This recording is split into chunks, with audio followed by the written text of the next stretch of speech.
What's going on, guys? It's Tim from Late Reviews. Before I start, I'd like to thank CP and Lee for letting me come on Horror Needs a Hero and talk about the very non-controversial and family-friendly topic, which is torture porn. Contrary to its name, torture porn is actually not about porn itself. It's actually referring to glorifying violence and torture.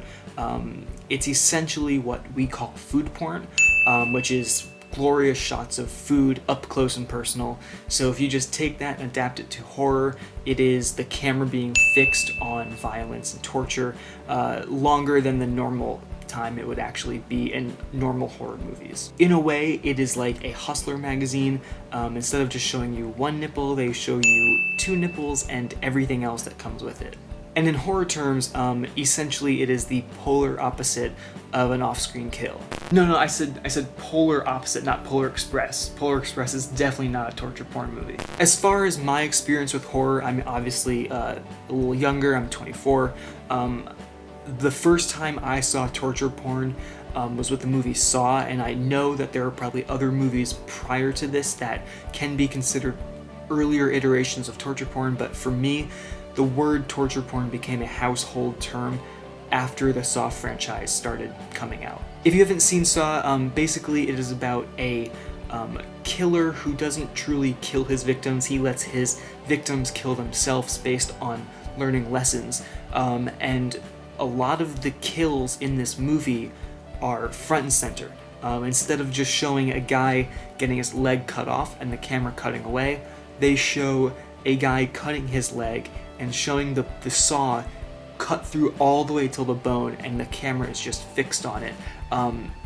And the way Saw kind of plays out, and the more it played out later on in the franchise, the kills got more inventive and crazier, and you could tell it was just a bunch of guys sitting around a writing table just being like, oh, what if instead of the guy's leg being cut off, a bunch of ants came over and started biting it off, and then he had to light it on fire, and then he had to eat it because blah blah blah. Like, this is where torture porn got its name from, because again, it's not about porn, but it's rather about glorifying these horrible gore scenes and violence, front and center in pure HD, holding the camera on longer than you normally would. It might not come as a surprise, but us as horror fans, we go to the movies expecting to get our money's worth. And in fact, most people that go to movies want their $15 worth it. So as an advertising agency, a production company, and a director, you all need to come together and provide the audience with what they want. And if you look at the way horror has been made in the past,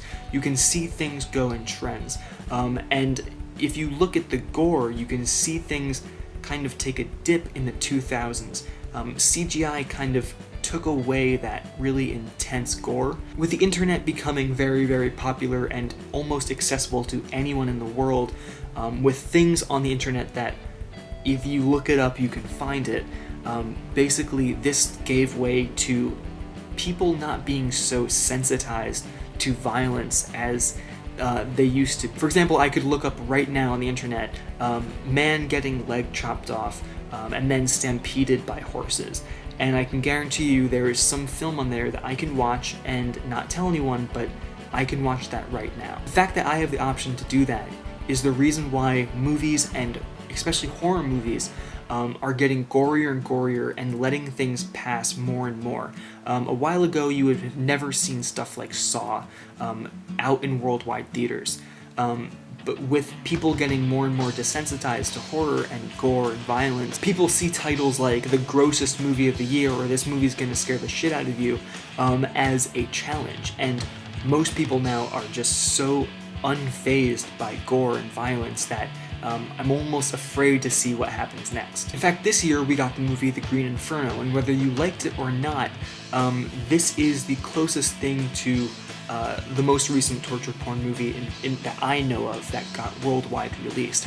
And this is not an original concept. Cannibal Holocaust, which is a very popular cult movie, which I saw not too long ago before I saw The Green Inferno, this movie takes influence from that movie straight up. The Green Inferno is made by Eli Roth, who is responsible for another torture porn film that came around the same time the Saw films came out, which was Hostel. He went on to do Hostel 2, he did Cabin Fever and stuff like that. And these movies, the entire premise is to show torture, to show gore. And whether you like The Green Inferno, like I said earlier, it's pretty amazing that the reviews I was hearing after people were seeing The Green Inferno, people were saying, it wasn't that bad. I've seen worse. And if you compare it to other torture porn movies, yes, The Green Inferno was not that bad, but it's still pretty fucking bad. It's still about cannibals. There's still some pretty nasty shit in that movie, and I can't believe as a society we're coming together right now and saying, it's not that bad, a movie about cannibals. My point is that torture porn, while it's a very household name right now, it is not going to last. It's just a passing phase. For example, look at the band Kiss.